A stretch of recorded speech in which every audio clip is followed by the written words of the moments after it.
भारत रत्न से पुरस्कृत श्री अटल बिहारी वाजपेयी का जीवन परिचय। आज की कहानी।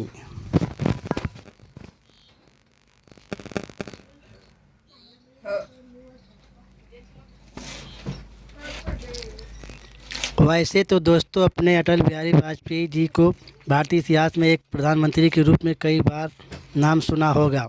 उनसे जुड़ी कई बातें आपको पता भी होगी।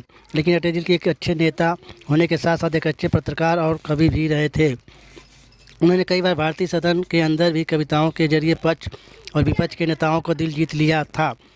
कवित्व का गुण उनके विरासत में के पिता से मिला था। भारतीय इतिहास में 3 बार के प्रधानमंत्री रहने वाले अटल बिहारी वाजपेयी जी का जन्म एक मध्यम वर्गीय परिवार में 25 दिसंबर 1924 में मध्य प्रदेश जिले के ग्वालियर के एक गांव में हुआ था। पैतृक गांव बटेश्वर। उनके पिता कृष्ण बिहारी वाजपेयी एक शिक्षक और एक कवि भी थे। उनकी माता का नाम कृष्णा देवी वाजपेयी और उनके 7 भाई बहन भी थे। वाजपेयी जी ने अपनी हाई स्कूल की शिक्षा स्वस्ति शिक्षा मंत्री गोरखीपाड़ा विद्यालय से प्राप्त की। इसके बाद उन्होंने स्नातक की शिक्षा लक्ष्मीबाई कॉलेज से पूरी की और विधि स्नातक की डिग्री उन्होंने कानपुर में स्थित डीएवी कॉलेज से अर्थशास्त्र विषय में ली। अटल जी छात्र जीवन से ही राजनीतिक तथ्यों से संबंधित वाद विवाद में हिस्सा लेना पसंद करते थे और वे हमेशा ऐसी प्रतियोगिताओं भाग लेते रहते थे। आगे चलकर सन 1939 अपने छात्र जीवन में उन्होंने स्वयंसेवक की भूमिका भी निभाई। उन्होंने हिंदी न्यूज़पेपर संपादक एडिटर का काम भी किया। आपको बता दें कि वाजपेयी जी ने कभी शादी नहीं की। उन्होंने 2 बच्चियों को गोद लिया था जो बीएन काल की बेटियां नमिता और नंदिता थी। आज़ादी की लड़ाई में वे उनके नेताओं के साथ मिलकर लड़े। फिर हमारे देश के लिए अत्यंत दुख भरा दिन रहा जब 16 अगस्त 2018 को दिल्ली के एम्स अस्पताल में उन्होंने आखिरी सांस ली। यह दिन हमारे देश के सभी देशवासियों के अत्यंत क्षति वाला दिन था। हमारे देश ने एक महान राजनेता को खो दिया। आज भी अटल जी द्वारा दिए गए भाषण, लिखी गई किताबें, कविताओं और प्रधानमंत्री के तौर पर किए गए कामों आदि द्वारा उन्हें सम्मान के साथ याद किया जाता है।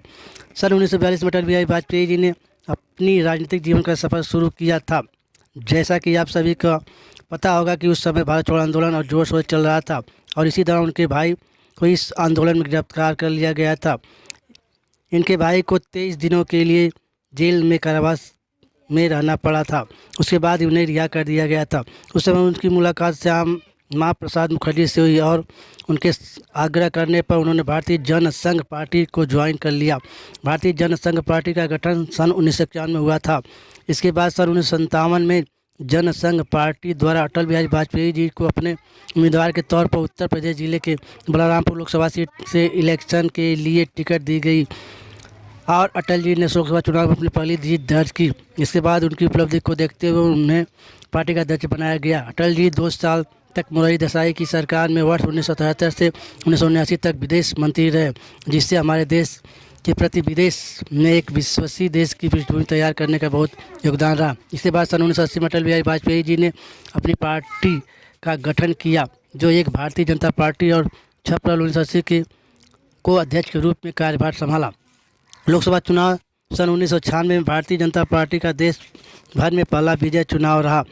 इस चुनाव से बीजेपी ने देश में पहली बार अपनी सरकार को स्थापित किया और मात्र 13 दिन के लिए 6 मई से 21 जून 1996 तक देश के 10वें प्रधानमंत्री के रूप में अटल जी ने शपथ ली थी। 13 दिनों तक की सरकार चलने के बाद अटल जी ने सरकार गिर गई और फिर सन 1988 में सरकार के गिरने के 2 साल बाद पार्टी सत्ता में आई। 19 मार्च 1998 में अटल जी ने दूसरी बार प्रधानमंत्री के रूप में शपथ ली और 10 अक्टूबर 1999 में तीसरी बार प्रधानमंत्री पद के लिए शपथ ली। सबसे पहले अटल बिहारी वाजपेयी जी ने प्रधानमंत्री रहते हुए राजस्थान के पोखरण में सन 1998 में 11 मई से 13 मई को 5 भूमिगत परमाणु परीक्षण विस्फोट करके हमारे देश के परमाणु शक्ति संपन्न देश बनाया। यह एक साहसिक कदम था, जिससे हमारे देश में अलग ही पहचान मिली। भारत देश का यह परमाणु परीक्षण इतनी गोपनीयता से किया गया था कि पश्चिमी देशों की आधुनिकी तकनीकी भी नहीं पकड़ पाई थी। परमाणु परीक्षण के बाद कुछ देशों ने उनके अनेक प्रतिबंध भी लगाए, परंतु अटल जी ने इन सब चीज़ों को परवाह करते हुए आगे बढ़े और हमारे देश को नई आर्थिक विकास की ऊंचाइयों तक ले गए। अटल जी ने 19 फरवरी 1999 दिल्ली से लाहौर तक की बस सेवा शुरू की, जिसे सदा ए सरहद के नाम दिया गया। बस सेवा शुरू कर एक करके दोनों देश के बीच अपने रिश्ते को सुधार लाने की पहल की और उस समय उन्होंने पाकिस्तान का दौरा भी किया और वहाँ के तत्कालीन प्रधानमंत्री नवाज शरीफ से मुलाकात भी की। कुछ समय बाद पाकिस्तान के सेना प्रमुख परवेज़ मुशर्रफ की सह पर पाकिस्तानी सेना ने आतंकवादियों द्वारा कारीगल के क्षेत्र में घुसपैठ शुरू कर दी और कई पहाड़ की चोटियों पर अपना कब्जा कर लिया। तब जवाबी कार्रवाई में अटल बिहारी वाजपेयी जी की सरकार ने ठोस कदम उठाए और भारतीय सेना को खुल समर्थन दिया, जिससे हमारी सेना ने पाकिस्तानी सैनिकों को खदेड़ दिया और उन्हें धूल चटा दी। अटल बिहारी वाजपेयी जी ने ही भारत के सड़क मार्ग को जोड़ने का काम चारों कोने से किया। इसमें दिल्ली, कोलकाता, चेन्नई और मुंबई जैसे प्रमुख शहरों को राजमार्गों से जोड़ने का काम किया गया, जिसे स्वर्णिम चतुर्भुज परियोजना का नाम दिया गया और अभी तक अटल बिहारी वाजपेयी जी की सरकार ने ही सबसे ज़्यादा सड़कें बनवाई है। अटल जी की सरकार में 100 वर्ष से भी पुराने कावेरी जल विवाद को सुलझाया गया। कई समितियों और आयोगों का गठन किया गया, जैसे राष्ट्रीय सुरक्षा समिति, आर्थिक सलाह समिति, व्यापार एवं उद्योग समिति आदि। राष्ट्रीय राजमार्ग एवं हवाई अड्डों को विकास किया गया।